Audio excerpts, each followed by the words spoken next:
Government, community, and charitable agencies offer many services to people in need, but getting in touch with those services can be difficult. Human services workers provide the connection.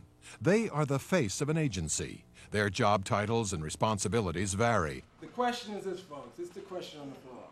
And include social service assistant, case management aide, social work assistant, community support worker, alcohol or drug abuse counselor, mental health aide, community outreach worker, life skill counselor, or gerontology aide.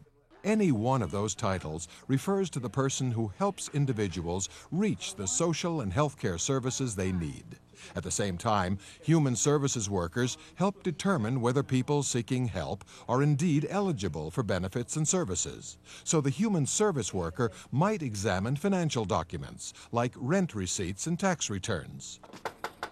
She or he might visit a residence to check the truth of claims or arrange for transportation to hospitals or clinics. Other human service workers help people get on track with their lives, providing services such as mental health treatment, drug rehabilitation, or home care for the elderly. They may also help clients fill out insurance or medical forms, as well as applications for financial aid.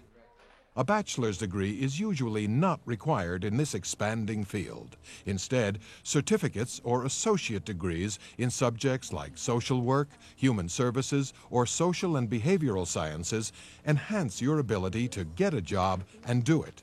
You'll need effective communication skills, patience, and a strong desire to help people. The job is relatively low-paying, though benefits usually are included, and the work can be emotionally draining. But when the right connection is made between a person in need and a service that can help, you'll feel good.